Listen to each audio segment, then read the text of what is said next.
അപ്പോൾ എല്ലാവർക്കും ഒരിക്കൽ കൂടി ദീപാവലി ആശംസകൾ നേർന്നുകൊള്ളുന്നു. ഇന്ന് നമ്മൾ ഉണ്ടാക്കാൻ പോകുന്നത് ഗേഹു ഹൽവയാണ്. അതായത് ഗോതമ്പ് പൊടി വെച്ച് എത്ര പെട്ടെന്ന് ഉണ്ടാക്കാൻ പറ്റിയ ഒരു ഹൽവയാണ് നമ്മൾ ഉണ്ടാക്കാൻ പോകുന്നത്. അപ്പം ഈ ഒരു പാത്രമാണ് ഞാൻ എല്ലാം അളവായിട്ട് എടുത്തിരിക്കുന്നത്. അപ്പൊ നമുക്ക് ആദ്യം ഈ ഒരു പാത്രം നെയ്യ് ഇതിലേക്ക് ഒഴിച്ചു കൊടുക്കാം.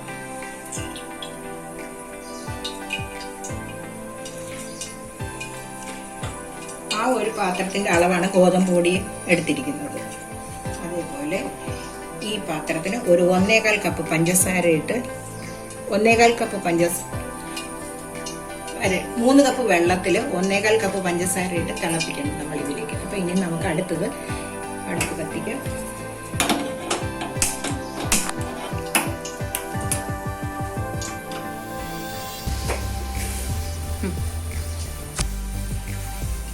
ഈ പഞ്ചസാര ഇതിലേക്ക് ഇട്ട് കൊടുക്കാം.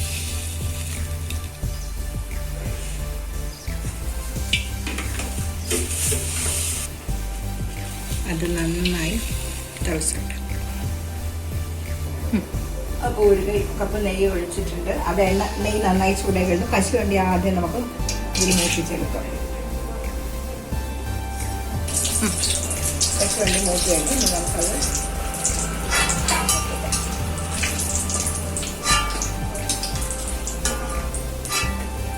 എപ്പോഴും നമ്മൾ ഈ സാധനങ്ങൾ എടുക്കുമ്പോൾ എപ്പോഴും അടുപ്പിമാക്കിയിട്ട് വേണം എടുക്കാൻ.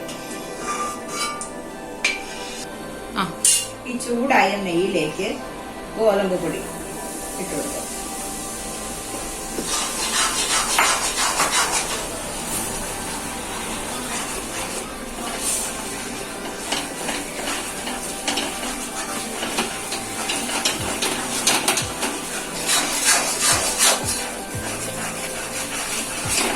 ഗോൾഡൻ ബ്രൗൺ കളറാകുന്നത് വരെ ഇളക്കിക്കൊണ്ടേയിരിക്കുക.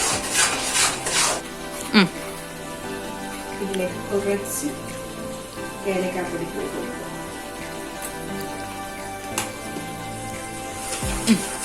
ഇതേപോലെ ഒരു 5 മിനിറ്റ് ഈ നമ്മളുടെ ഹലുവ ആകുന്ന സമയം വരേക്കും വെള്ളം നന്നായിട്ട് സിമ്മിൽ വെച്ച് തിളച്ചുകൊണ്ടേയിരിക്കുന്നത്.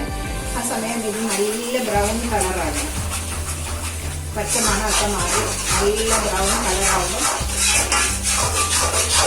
ഏകദേശം കളറായി വരുന്നുണ്ട്.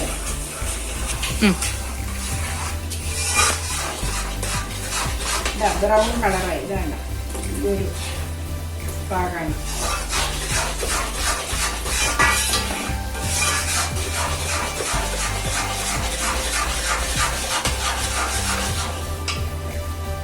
ഈ തിളച്ചുകൊണ്ടിരിക്കുന്ന പഞ്ചസാരയുടെ പാനി ഇതിലേക്ക് അതൊക്കെ ഒഴിച്ചു കൊടുക്കാം.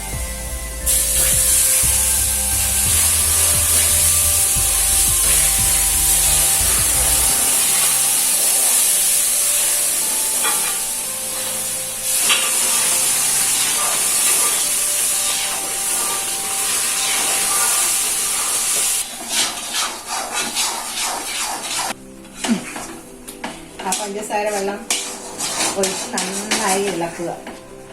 നന്നായി ഇളക്കി കഴിഞ്ഞ് പാത്രത്തിൽ നിന്ന് ഈ വിട്ട് വരും. നമ്മൾ മൈസൂർ പാക്കും മറ്റു സ്വീറ്റ്സൊക്കെ ഉണ്ടാക്കണ പോലെ ഈ പാത്രത്തിൽ നിന്ന് വിട്ട് വരുന്നതാണ് ഇത് പാകം.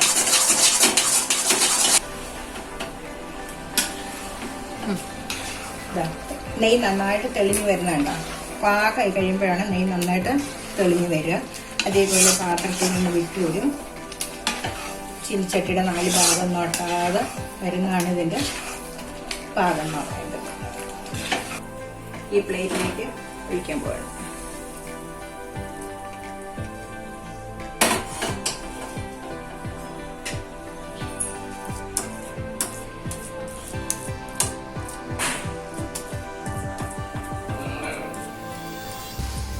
വേണ്ടിയിട്ട് ഗാർണിഷ് ചെയ്യാം.